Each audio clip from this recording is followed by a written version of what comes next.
you've been on nearly every side of this advertising ecosystem. You've Yep. worked as a publisher, you worked in ad tech, you worked in identity and ops, and now you're building an AOS, agentic Mhm. OS. Well If said. you had, yeah, if you had to name one lie publishers told themselves that finally broke in 2025, what do you think it was? What was the one thing like they couldn't lie to themselves about anymore?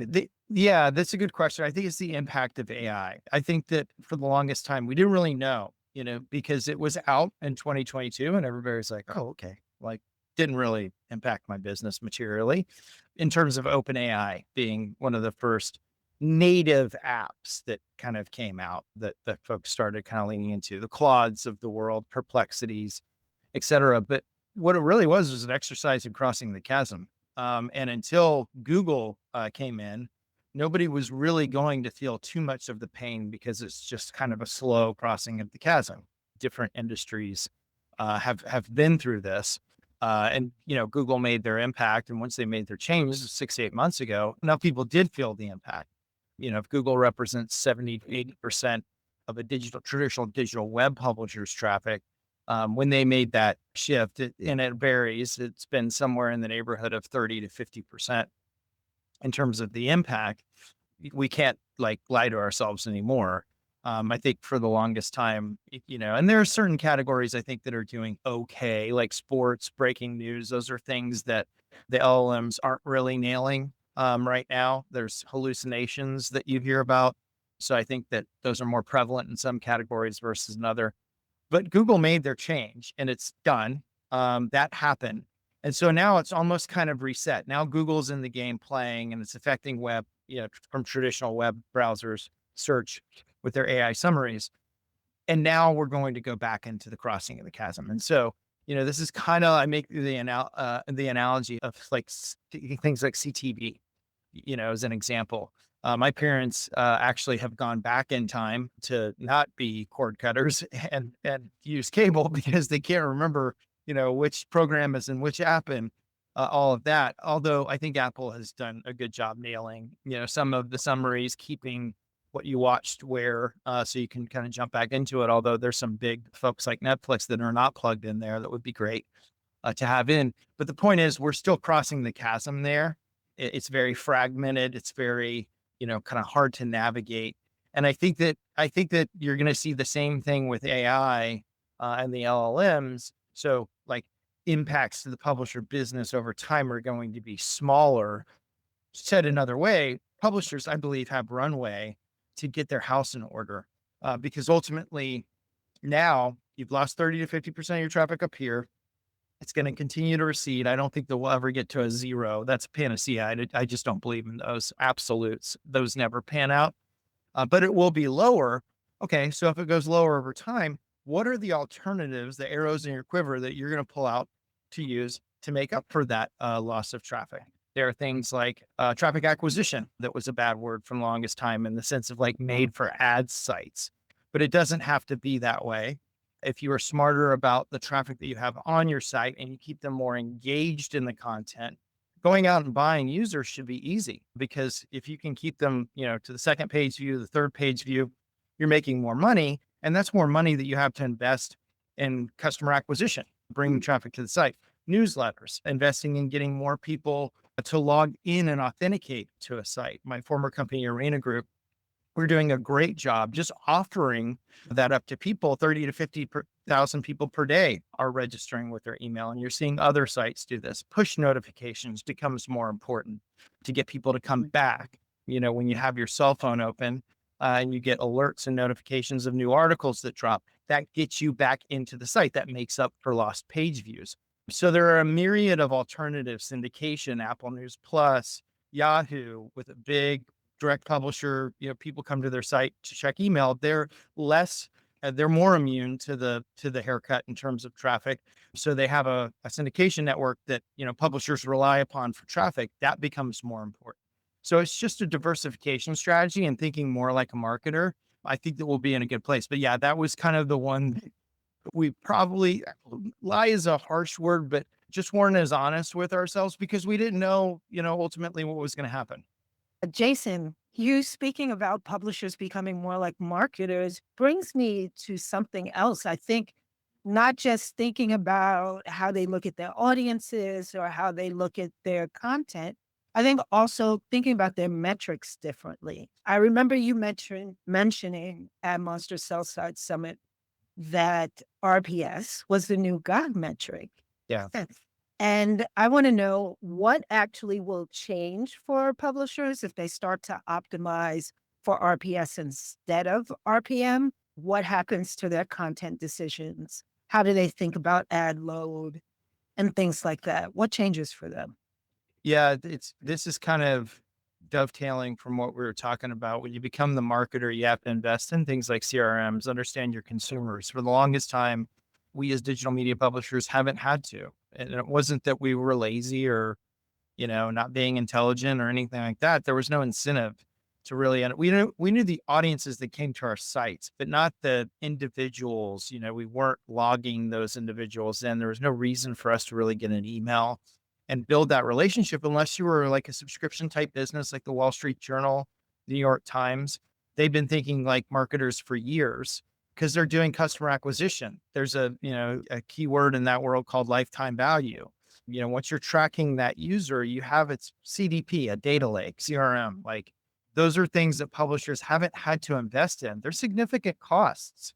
At minimum, it would be a $500,000, usually at a larger publisher level, $1 million to invest in that. Then you have to get, data, CRM scientist type people.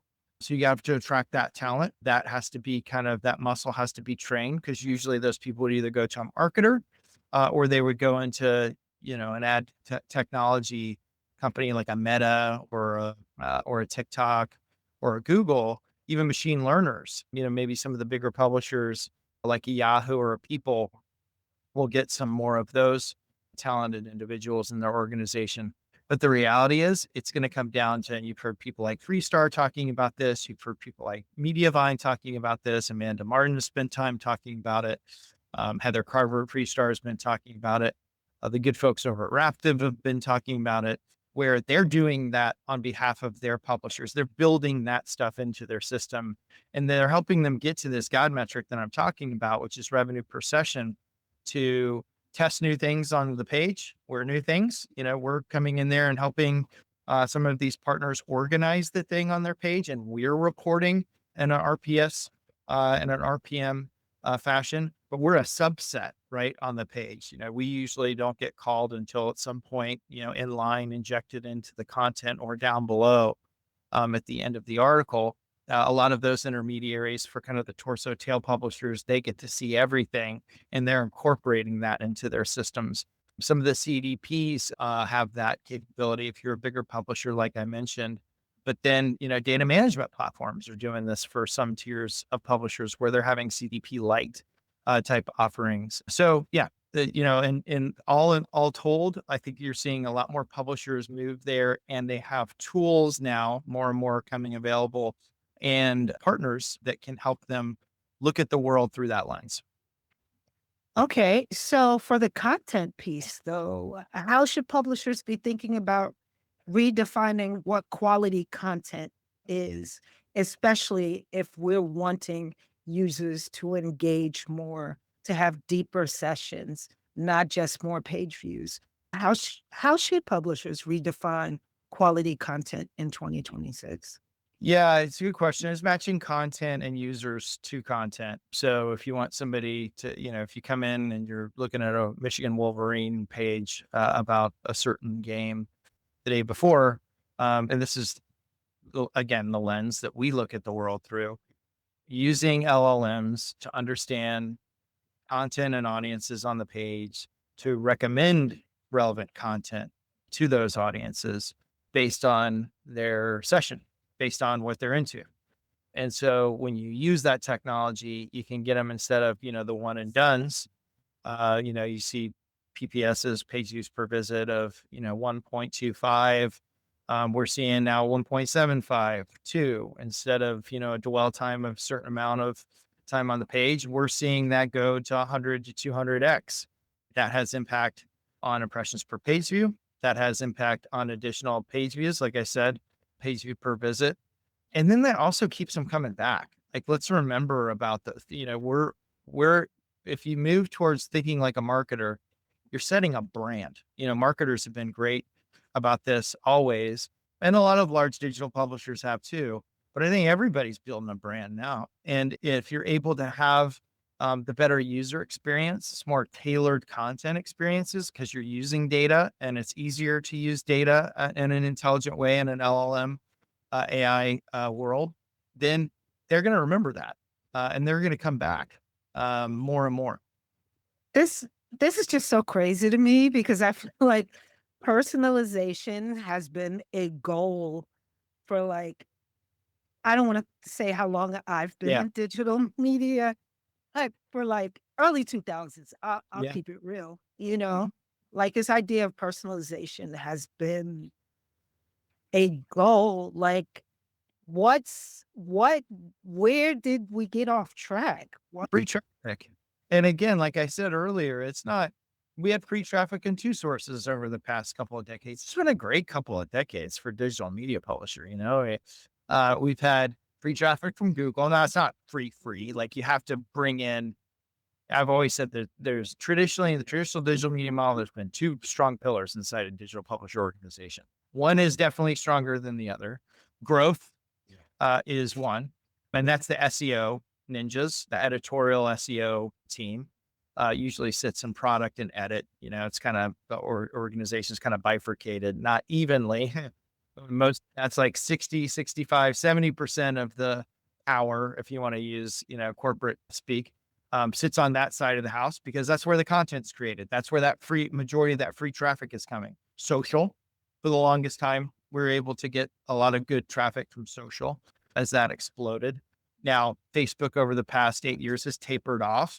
They've leaned into more of a paid model where if you want traffic, you have to pay for it. We talked about that earlier. That's definitely a strategy. And now what's happened with LLMs and the free traffic.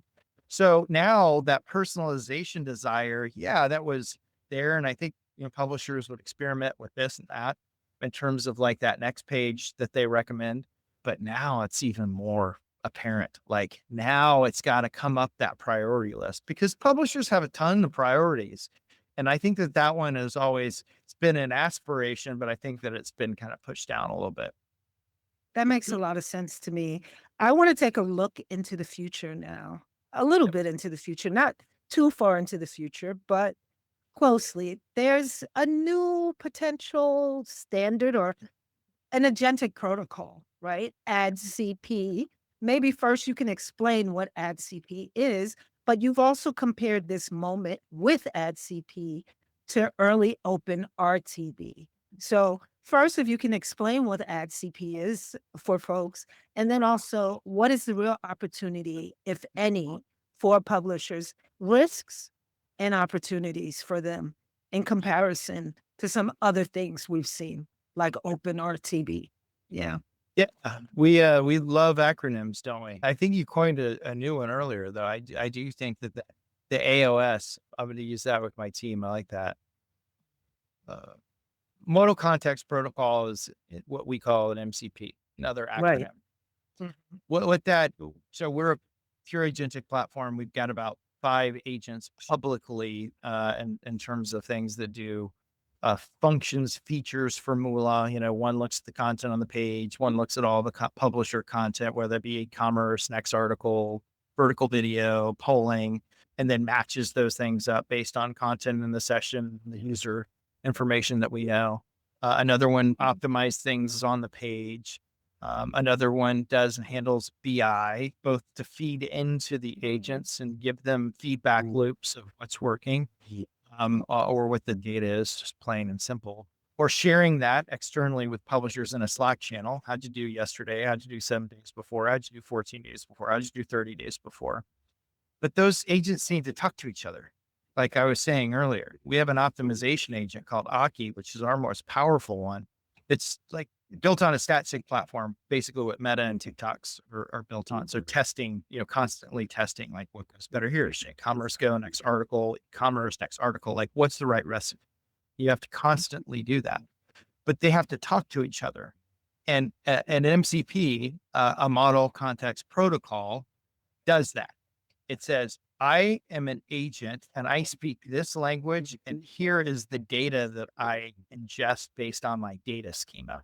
It used to be you had APIs that, you'd have a developer that would take the API and they would figure out how to program it so they could suck that data from one platform and ingest it into your next platform, communicate platform to platform.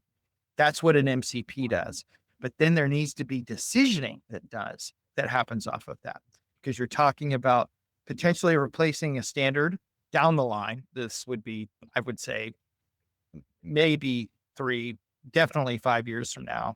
It took programmatic over a decade to cross the chasm. Now we're talking about crossing the chasm again.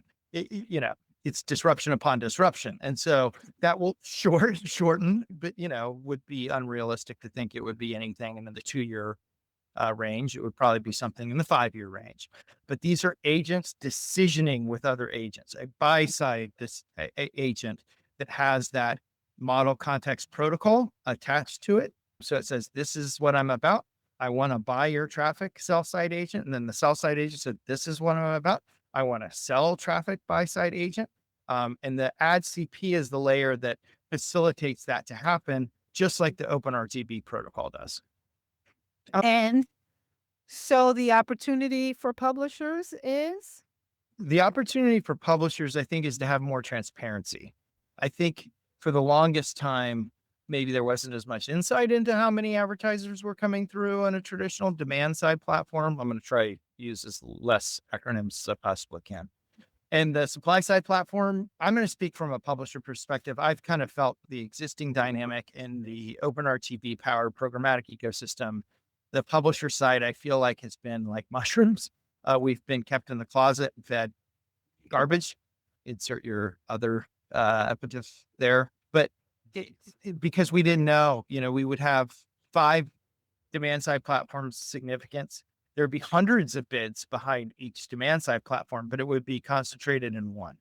And the dirty little secret is and I worked at a supply side platform at OpenX, we would look at the bid landscape and we would look at an individual impression level. And sometimes there wouldn't even be a bid on one impression. So tell me, if you're a seller, and think about it, I always like to think about selling in auctions in terms of eBay, right? Like we've all been on eBay at some point, whether we bought something or whether we've sold something. But I think mentally we can process that. What if you had an auction and you had 1 or 2 viewers of your auction? You think you're going to get a good deal? You're not getting the best price. Not at all. You're not. And so we go through all these amalgamations of, first price to second price and header bidding, and you're hitting me with all these duplicate requests. You think we woke up one day and just said, it'd be funny is if we hit everybody with duplicate requests and just over flooded them so that then they would be forced to throttle us. No, it came, necessity is the mother of all invention. We didn't see enough liquidity or density in terms of bids, and ultimately had to lean into things like flooring, which is and header bidding, which really are blunt instruments. But let's face it. So I think when we get into this world, there's more transparency on both sides. You can see how much liquidity is coming through on the advertiser side, ideally, if it is a truly transparent ecosystem like we want to build it. And then on the publisher side too. I mean, on the publisher side, there are things that we have the opportunity to rebuild this. We can do it like the Bionic Man. I put a post out on this the other day. Let's change that so it's not sexist. Let's say Bionic person. If we can rebuild them, we can make them stronger, faster, all of that. Like, let's think about and what we're doing in all the working groups. I'm the governor. Mula is largely leaning in on the governance and on the MCP working group. So let's talk about governance for a second. Let's do it so that we don't allow in salacious content. Like hate speech content shouldn't even be allowed in. And you shouldn't even be able to obfuscate it. Things that are adult centered, things that are child centered, like, things that are damaging that we've learned from that a lot of people in the industry have called out. I know Analytics has leaned into this and called it out on behalf of their advertisers. And even on the advertiser side, should we have ad blockers as being able to be advertisers that can bid on getting more people to download an ad blocker there and get content for free? No, I think that we all kind of agree that that shouldn't happen, and everything be in compliance from a governance perspective with all of the user privacy regulations out there. All of these things are table stakes, but we have an opportunity to fix it finally. And that's the most exciting thing, I think, for both sides. Yeah, sounds exciting to me. I want to go even a little further ahead. Well, not further ahead, because I think AdCP is much further ahead. But I want to go to the end of 2026. And a publisher calls you up and they say, "We did it. We did it, Jason. We We finally did it, Joe. we finally got this right." Yeah. What would you say would be the one thing they stopped, and then what did they double down on that would make the biggest difference for them? We get to the end of 2026 and a publisher is seeing some turnaround, a little bit of turnaround. What do you think they stopped doing, and what do you think they doubled down on? If you I could think, look at yeah, it.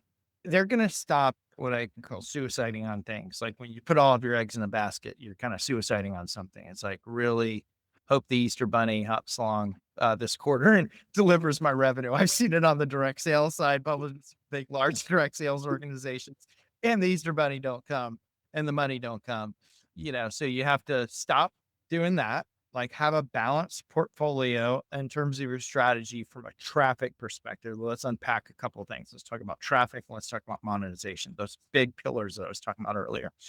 And so on the traffic side, we know the Easter Bunny's not going to come. What's happened has happened. As my grandfather used to say, what is done is done, and what's done cannot be undone. So, all right, let's dust ourselves off and let's talk about some of those things we discussed earlier. Diversifying your traffic mix, not leaning so much on SEO, building a buying muscle in-house so that you have buyers that are going out to platforms like Meta, platforms like TikTok. That's where all the fish are anyway. Right. Getting them onto your site, there's going to be a fee that you pay for that, but you should be able to keep at least 40 to 50% of the revenue that you're paying in order to get that cost. Those aren't terrible margins. Those are good. Right.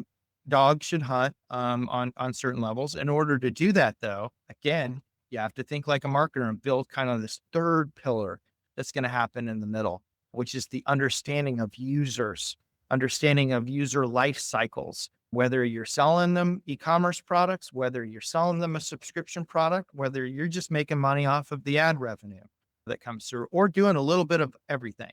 I think one of the most important roles that a marketer is going to have is getting someone like that, getting someone that's user centric inside their organization, head of CRM, direct response marketer, somebody that's built user data tables and user schemas on top of a data lake and can really follow those user journeys and get the organization to look at things through the user lens and keep people on an individual page longer and keep people in the life cycle of consuming content longer and coming back. Retention is not just acquisition, it's retention. These are marketer terms, but I think that most of those terms are going to become in 2026 big publisher terms. And now you look at that third pillar on the monetization side. Less is becoming more.